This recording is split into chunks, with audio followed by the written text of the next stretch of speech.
नमस्कार प्यारे विद्यार्थियों, संकल्प परिवार में आप सभी का बहुत बहुत स्वागत। कैसे हैं आप सब? उम्मीद है आप सब बहुत अच्छे से होंगे, घर में बैठकर पढ़ाई का आनंद ले रहे होंगे। सबको गुड इवनिंग, सबको राधे राधे। आप सब लोग जल्दी से आ जाओ और आज हम एक नया टॉपिक पढ़ने वाले हैं और टॉपिक होगा आपका रक्त संबंध, ब्लड रिलेशन। क्या बात है, हम सब लोग इस टॉपिक के बारे में, सब लोग कहीं ना कहीं एक परिवार से बिलोंग करते हैं, इस टॉपिक के बारे में बेसिक जानकारियां रखते हैं। और ये टॉपिक तो समझो इतना सरल लगता है, इतना आसान लगता है ना। सगे संबंधी अपने पराये हो जाते हैं, तो यहाँ ये समझ में आता है कौन अपने हैं कौन पराये हैं, हर प्रकार से समझ लेते हैं। चलिए आइए शुरुआत करते हैं बहुत अच्छे एक बेहतरीन टॉपिक की। कहते हैं नसीब वो देगा जो आपके नसीब में होगा, नसीब वो देगा जो आपके नसीब में होगा, लेकिन मेहनत आपको वो देगी जो आपको चाहिए होगा। ठीक है, चलिए एक बेहतरीन टॉपिक से हम लोग शुरुआत करेंगे। टॉपिक का नाम होगा रक्त संबंध। कौन सा होगा भाई? रक्त संबंध। ये एक बहुत अच्छा टॉपिक है। पहले तो कुछ आपको हम बातें बताएंगे जिन बातों में आपको करना क्या है। ठीक है, रक्त संबंध आपका ये टॉपिक है, बहुत अच्छा टॉपिक होता है। इसमें कुछ पॉइंट हम आपको बताएंगे जो आपको नोट कर लेना है। कौन सा संबंध कैसे जोड़ना है, छोटा सा डायग्राम का सहारा लेके हम आपको आंसर बताएंगे। सबसे पहले तो आप यही याद रखिएगा, जितने भी पुरुष वर्ग के संबंध होते हैं, जितने भी पुरुष वर्ग के होते हैं वहाँ हम लोग प्लस लगाएंगे, जितने भी महिला वर्ग के संबंध होंगे वहाँ हम लोग माइनस लगाएंगे। ठीक है, और जो वैवाहिक होते हैं जैसे पति पत्नी हैं, ठीक है, हाँ, जो वैवाहिक होते हैं उनके बीच में हम लोग इक्वल का साइन लगाएंगे। किसका लगाएंगे? इक्वल का। पुरुष प्लस चिन्ह लगाएंगे, महिला माइनस चिन्ह लगाएंगे, वैवाहिक का मतलब इक्वल लगाएंगे, बराबर का निशान। ठीक है, हाँ। अब आप ये देखो, इनको हम लोग जोड़ते कैसे, संबंधों को कैसे जोड़ेंगे, है ना। हाँ, क्या कौन सा संबंध कहाँ पे जुड़ता है, इस तरह का एक छोटा सा आपको डायग्राम बताएं। उम्मीद है यहाँ तक की सारी आपने बातें नोट कर ली होंगी। पुरुष को प्लस करेंगे, महिला को माइनस, वैवाहिक को बराबर। ठीक है, अब आप ये देखो कि हम लोग कैसे संबंधों का डायग्राम बनाते हैं। सबसे पहले क्या आते हैं? सबसे पहले माता पिता का अगर कभी डायग्राम हो तो अच्छा ये वैवाहिक होंगे कि नहीं बताओ? सब जानते हैं ये वैवाहिक होंगे, तो इक्वल के साइन से जोड़ेंगे। किसके साइन से जोड़ेंगे? इक्वल के साइन से जोड़ेंगे। ठीक है, इनके जो बेटे और बेटी होंगे वो हमेशा इस तरह जोड़ेंगे, पुत्र और पुत्री हमेशा इस तरह जोड़ेंगे। ठीक है, पुत्र और पुत्री। इसको मैं थोड़ा सा एक अपने हिसाब से बता दूं जिससे आप सबको सही समझ में आए। ठीक है, हम अपने आप से शुरू करते हैं, ये डायग्राम तो अच्छे से समझ में आएगा। मैं यहाँ पे प्लस भी हो सकता है, माइनस भी हो सकता है, कुछ भी हो सकता है। ठीक है ना। हाँ, अब जरा ये देखो, इनके जो माता पिता होंगे वो हमेशा कहाँ जोड़ने हैं? आपको ऊपर जोड़ने, हमेशा याद रखना। माता पिता को हमेशा ऊपर जोड़ेंगे। वैवाहिक है तो इस तरह से हो जाएगा। भाई बहन को हमेशा यहाँ पे जोड़ना है, साइड में, मतलब बगल में कह सकते हैं। तो भाई बहन को हमेशा एक लाइन से जोड़ते हैं। भाई पॉजिटिव हो जाएगा, बहन नेगेटिव हो जाएगी, पिता पॉजिटिव हो जाएंगे, माता नेगेटिव हो जाएगी। हमेशा याद रखेंगे आप। ये कुछ बातें ऐसी हैं जिनसे पूरा संबंध आप बड़े आराम से बता सकते हैं। पहली बात, किसी भी कैंडिडेट के माता पिता को अगर जोड़ना होगा तो उस कैंडिडेट से हमेशा ऊपर जोड़ेंगे, माता पिता को हमेशा ऊपर जोड़ेंगे। किसी भी कैंडिडेट के भाई बहन को जोड़ना होगा तो उस कैंडिडेट के बराबर पे, मतलब इक्वल पे जोड़ेंगे। लेवल बराबर होगा लेकिन जुड़ेगा एक लाइन से। पुरुष वर्ग का होगा प्लस लगाएंगे, माइनस वर्ग का होगा, महिला वर्ग का होगा माइनस लगाएंगे, वैवाहिक होगा इक्वल लगाएंगे। अब इनके माता पिता इनसे ऊपर जुड़ जाएंगे। ठीक है, इस तरह से। पुत्र और पुत्री को हमेशा नीचे जोड़ना है। कहाँ जोड़ना है? नीचे। पुत्र और पुत्री को हमेशा नीचे जोड़ना है। पुत्र पॉजिटिव हो जाएगा, पुत्री नेगेटिव हो जाएगा। तो ये कुछ ऐसे संबंध हैं। पत्नी या दामाद, अगर इसको हम पॉजिटिव मानेंगे तो पत्नी को वैवाहिक कैसे जोड़ेंगे? अगर इसको माइनस मानेंगे तो या तो दामाद होगा, यानी वो इस तरह जुड़ जाएगा। ठीक है, ये पुत्री हो जाएगी, ये दामाद हो जाएगा, जिसे हम लोग पति कहते हैं। ठीक है, हाँ, उनके लिए दामाद है तो हम लोग कह सकते हैं कि यहाँ पे क्या हो जाएगा? दामाद हम लोग यहाँ से कह सकते हैं, लेकिन यहाँ पति लिख सकते हैं अगर महिला के लिए। तो पति और पत्नी को हम लोग ऐसे जोड़ सकते हैं। ठीक है। अगर ये प्लस है तो इनके लिए पत्नी है, माइनस है तो इनके लिए पति हो जाएंगे, वैवाहिक होंगे तो इक्वल से जोड़ेंगे। इतना सा डायग्राम के सहारे आप हर प्रकार का क्वेश्चन सॉल्व कर सकते हैं। किसी भी कैंडिडेट के, इनमें से कोई भी कैंडिडेट हो, उनके माता पिता हमेशा ऊपर जोड़ना है, भाई बहन नीचे जोड़ना है, पुत्र पुत्री नीचे जोड़ना है, पति पत्नी को इस तरफ जोड़ना है, ठीक है। हाँ, इनमें चाहे आप इधर उधर कर दो कोई फर्क नहीं पड़ेगा, चाहे भाई बहन को इस तरफ जोड़ दो, पति पत्नी को उस तरफ जोड़ दो, इसमें कोई फर्क नहीं पड़ेगा। लेकिन हाँ, इतना याद रखना है कि पुरुष वर्ग में प्लस लगाना है, महिला वर्ग में माइनस लगाना है, वैवाहिक में इक्वल का साइन लगाना है। चलिए तो छोटा सा क्वेश्चन आपको समझाते हैं। क्वेश्चन के जरिए देखते हैं कि कौन सा कैंडिडेट कहाँ जुड़ जाएगा। आइएगा पहले क्वेश्चन से मिलते हैं। ये रहा आपका पहला क्वेश्चन, देखो क्या रहा। अभी आपको बताया था मैं सारी बातों को यथावत स्थान पे बताता रहूंगा कि कौन सा कैंडिडेट कहाँ है। देखो पहली कंडीशन है वी जो है डी की माँ है। अच्छा, डी की माता जी हैं, आपको हमने बताया था माता कहाँ जुड़ती हैं, ऊपर इनकी माता जी हैं तो ऐसे जोड़ दो, माता है आप माइनस कर दो, महिला वर्ग की हैं। आगे कह रहा था सी जो है डी का भाई है, इनका भाई है तो भाई हमेशा ऐसा जुड़ता है, इस तरह जोड़ दो। तो ये छोटे से डायग्राम को हम बनाने का प्रयास कर रहे हैं, आप थोड़ा समझने का प्रयास करिएगा सभी लोग, ठीक है।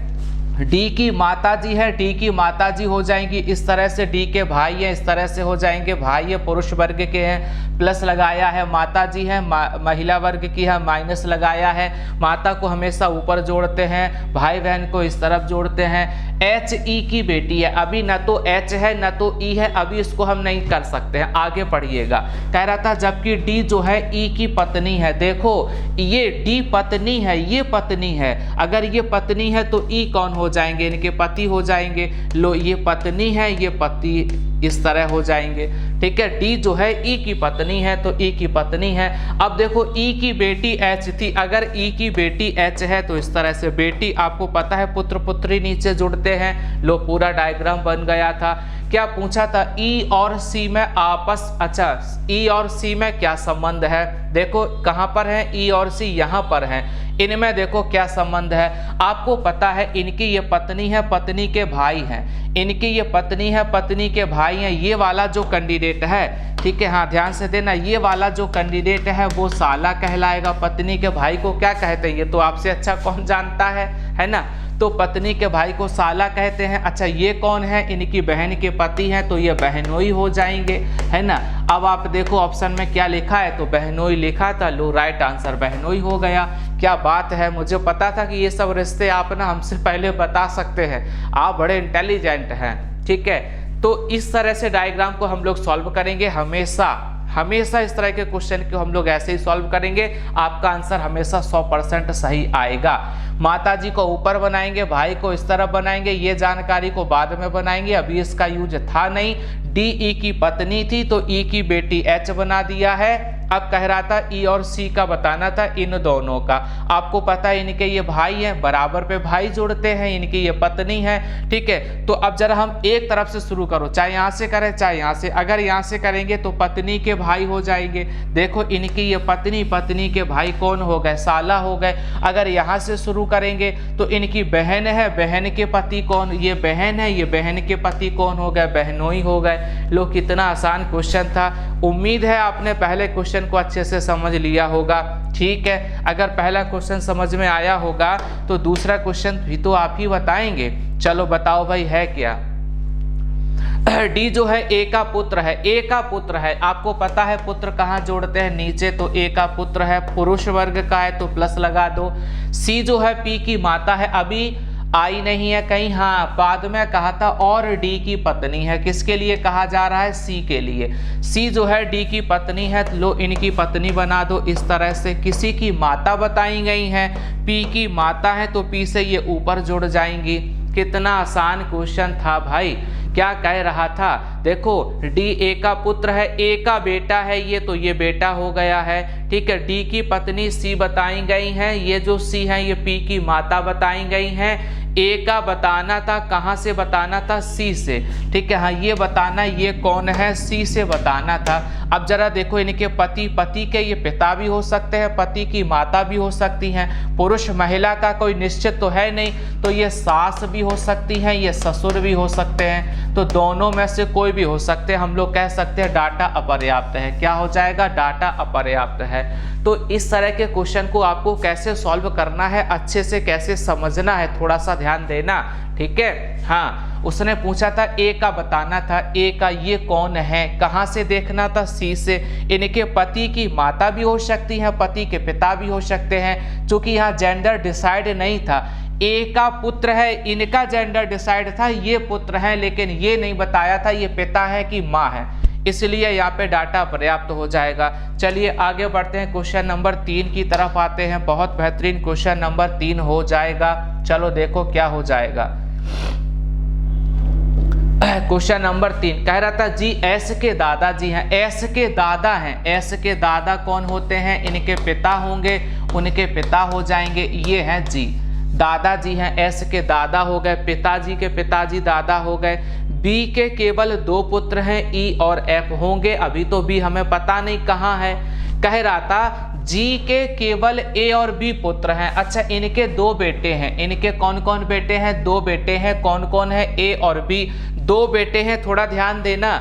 हाँ, इनके 2 बेटे हैं, ए और बी के केवल 2 बेटे बताए हैं, तो बताओ यहाँ पे ए हमें लिखना पड़ेगा, चूंकि ये एस था, इनका भाई हो जाएगा बी। देखो इनके 2 बेटे हो गए और बी के भी 2 बेटे बताए हैं, कौन कौन है? ई और एफ, ये भी दोनों बेटे हैं, दोनों पुरुष वर्ग के हैं, तो प्लस लग जाएगा।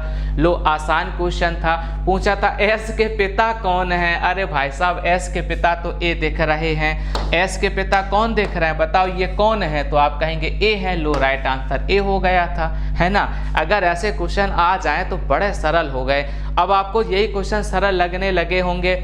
एस के दादा हैं, एस के दादा कौन होते हैं? इनके कोई पिताजी होंगे, उनके पिताजी जी हैं, जी के 2 बेटे हैं, ए और बी, ठीक है, मान लिया। अगर यहाँ बी रखेंगे तो इसलिए गलत हो जाएगा, बी के 2 बेटे हैं, ई और एफ, एस के बारे में तो कोई जानकारी थी नहीं, केवल शब्द लगा है, इसलिए बस 2 ही बेटे हैं और कुछ नहीं है। तो यहाँ पे एस था, इसलिए ए यहाँ पे हो जाएगा, बी अलग से जुड़ जाएगा, एस के पिता आपके ए हो जाएंगे। चलो आगे बढ़ते हैं नेक्स्ट क्वेश्चन के पास। अरे गजब, क्या बात है, क्वेश्चन ही कुछ ऐसे हैं, बड़े मस्त हैं। क्या कहा था? वह व्यक्ति जो मेरे पुत्र, अच्छा बड़ा अच्छा क्वेश्चन है, भाषा प्रवृत्ति का है, मेरे पुत्र की बहन। अच्छा एक बात बताओ, पुत्र की बहन कौन हो जाएगी? पुत्री, है ना। हाँ, पुत्री का पति है। अगर पुत्री का पति है तो कौन होता है? बताओ, पुत्री के पति को क्या कहते हैं? ये तो सब आपको पता होगा, है ना। पुत्री के पति को क्या कहते हैं? वह मेरा क्या है? दामाद है। लो, ये देखो, ये तो आंसर सबका सही आ रहा है, बिल्कुल सही आंसर आ रहा है। क्या साफ साफ कह दिया था, वह व्यक्ति जो मेरे पुत्र की बहन, पुत्र की बहन पुत्री, और पुत्री का पति है, दामाद हो जाएगा। चलिए आगे देखते हैं नेक्स्ट क्वेश्चन। कितने आसान आसान से क्वेश्चन है। अनिमेष अरुंधति की बेटी की माँ का भाई है। अगर इस तरह के क्वेश्चन को एक लाइन में पढ़ोगे, पूरा क्वेश्चन एक लाइन में पढ़ोगे, तो थोड़ा सा यही क्वेश्चन तुम्हें कठिन लगेगा। और अगर इसके छोटे छोटे टुकड़े कर लिए जाएं, टुकड़े उतने किए जाएं जितने आप संभाल सके, नहीं टुकड़ों की तो चर्चा बिल्कुल ना की जाए, ठीक है, कुछ नहीं कह सकते टुकड़ों के बारे में। तो यहाँ पे बात हो जाए कि इतने टुकड़े आप करो जो आप सही से समझ सको। कैसे? देखो, अनिमेष के बारे में कहा था, अनिमेष अरुंधति की बेटी की माँ का भाई है। पहले तो आप इनकी बेटी से मिलो, अरुंधति है, ये कौन है? ये अरुंधति, ठीक है। हाँ, इनकी बेटी ये हो जाए, अरुंधति की बेटी की माँ। अच्छा, इनकी माँ तो यही हो गई ना, है ना। इनका भाई है अनिमेष। लो, भाई कर दो, ये महिला और ये प्लस इस तरह से हो गया था। लो, कितना आसान था। अरुंधति अनिमेष के लिए कौन है? बताओ, इनके लिए ये कैंडिडेट कौन हो जाएगा? बताओ, ये कौन है? ये बहन है, ये भाई है, तो बहन आपका आंसर हो गया था। क्या बात है, इतने आसान क्वेश्चन आ रहे हैं, मजेदार क्वेश्चन आ रहे हैं, सरल सरल आ रहे हैं। सबसे पहले उसने भाषा में कहा था अरुंधति की बेटी की माँ तो यही हो गई, इन्हीं का भाई है। जब इनका ये भाई है तो ये बहन हो जाएंगी, आंसर आ गया था। आगे देखो नेक्स्ट क्वेश्चन है क्या, कितने आसान आसान से क्वेश्चन है ना। हाँ, ऐसे क्वेश्चन को तो आप उड़ाओगे। रमेश सुरेखा का छोटा बेटा है, तो ये है सुरेखा। अच्छा, महिला वर्ग की हैं, इनका बेटा है रमेश, बेटा है तो पुरुष वर्ग का है, ठीक है। बड़ा बेटा मुकेश है, तो अच्छा इनका भाई हो जाएगा। ये बड़ा बेटा है, ये छोटा बेटा है, ये है बड़ा बेटा। अच्छा, आपको नोट कर दे रहा जिससे साफ साफ समझ में आ जाए, ये है छोटा बेटा, ठीक है, कोई बात नहीं। कह रहा था बड़ा बेटा जो मुकेश है ये लेखा का चाचा है। अगर ये लेखा का चाचा है तो लेखा कौन हो जाएगी? इनके भाई, इनकी बेटी हो जाएगी लेखा, है ना, उनका वो चाचा कैंडिडेट हो जाएगा। लो, इस तरह से ये हो गया, लेखा का चाचा है। कह रहा था यदि रेखा जो है लेखा की माँ है, अच्छा इनकी माता जी हैं तो इनकी पत्नी हो जाएंगी। क्या नाम था? रेखा। ये माँ है तो बताना था, क्या बताना था? सुरेखा रेखा की क्या है? कहाँ है सुरेखा? ये थी सुरेखा। ये बताओ कौन है, किनकी बताना था? रेखा की। बताओ जल्दी, सभी का आंसर आना चाहिए। इनके पति की माताजी हैं, पति की माताजी को क्या बताएंगे? बताओ, यहाँ से देखो, ये पति हैं, पति की माताजी हैं, पति की माताजी को क्या कहते हैं? सास। बिल्कुल सही आंसर है, क्या बात है, ठीक है। हाँ, एक बार और सही से समझना, रमेश सुरेखा का छोटा बेटा, ये सुरेखा है, इनका छोटा बेटा रमेश है, ये देखो। बड़ा बेटा मुकेश है, ये लेखा का चाचा है। अगर ये लेखा का चाचा है तो लेखा ये पिताजी हो जाएंगे, ये चाचा हो जाएंगे, ठीक है। और इनकी माताजी रेखा है तो रेखा की ये पति हो गए, पति की माँ कौन हो जाएगी? सास हो जाएंगी। इतने आसान क्वेश्चन हैं भाई साहब, उड़ाओगे नजरों से। देखो बिल्कुल पूरा आपका जो भी आपका सारे जितने भी कैंडिडेट देख रहे हैं ना, सबका आंसर बिल्कुल सही आ रहा है।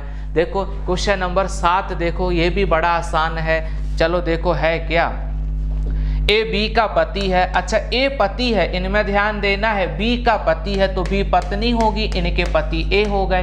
लो, ए जो है बी के पति हो गए। सी बी का भाई है, सी इनका भाई बना दो, ठीक है, कोई बात नहीं। डी बी का पिता है, इनके पिताजी हैं, डी तो ऐसे बना दो, पिता ऊपर जोड़ दो, भाई चाहे इस तरफ जोड़ो चाहे उस तरफ, पति भी चाहे इस तरफ चाहे उस तरफ, कोई फर्क नहीं पड़ेगा। आगे कह रहा था ई बी का बेटा है, इनका बेटा है ई, सब कोई आ गया है। देखो इनके पति आ गए हैं, इनके भाई आ गए हैं, इनके पिता आ गए हैं, इनका बेटा आ गया है। अब एफ ए की बेटी है। एक बात बताओ, अगर इनकी बेटी है तो ये लोग हैं तो पति पत्नी, ठीक है, अलग अलग तो हो नहीं सकते, बोले इनका बेटा इनकी बेटी दोनों एक ही होंगे, ठीक है ना। तो देखो कहा था बी का बेटा है, अगर इनका बेटा है तो इनका भी बेटा होगा। एफ ए की बेटी है, अगर ए की बेटी है तो इनकी भी बेटी होगी, इनकी बहन हो जाएगी, ठीक है। एफ और डी के बीच बताना था, एफ यहाँ पर है, डी यहाँ पर है, थोड़ा सा ध्यान देना। क्या हो जाएगा? एफ और डी, इनके बीच में संबंध तुम्हें बताना था, इनके और इनके बीच में। देखो भाई, ये माता के पिताजी हैं, यहाँ से जोड़ेंगे, माता है ये इनकी, है कि नहीं, और माता के पिता हैं, माता के पिता को क्या कहते हैं? नाना। ये नाना है, ये नातिन हो जाएंगी। लो, नाना और नातिन आपका आंसर आ गया था, बिल्कुल सही आया, नाना और नातिन हो जाएगा। तो हमेशा आपको कुछ ही बातें डायग्राम में हमेशा याद रखनी है। जोड़ने वाली प्रक्रियाएं, भाई बहन को एक लाइन से बराबर पे जोड़ते हैं, इक्वल पे जोड़ते हैं, एक तरफ पति पत्नी को जोड़ लेते हैं, जिस तरह जोड़ना हो।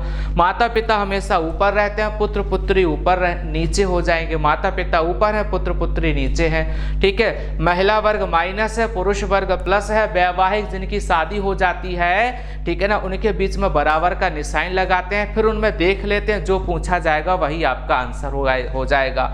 आज आपका शुरुआत हुई है इस टॉपिक की, लेकिन एक से एक बेहतरीन क्वेश्चन करेंगे हम लोग। तो आज के क्वेश्चन हम लोगों के कुछ सरल थे और अच्छे भी थे, ठीक है। एक बार इनका आप दोबारा से इनका अच्छे से रिवीजन कर लेना, दोबारा से इन सारे क्वेश्चन को लगा लेना, ठीक है। आज की क्लास को हम लोग यहीं ओवर करते हैं, फिर मिलेंगे आप सबको अगली क्लास में। तब तक सभी प्यारे विद्यार्थियों का बहुत बहुत धन्यवाद। आप सबको शुभ रात्रि, आप सबको राधे राधे।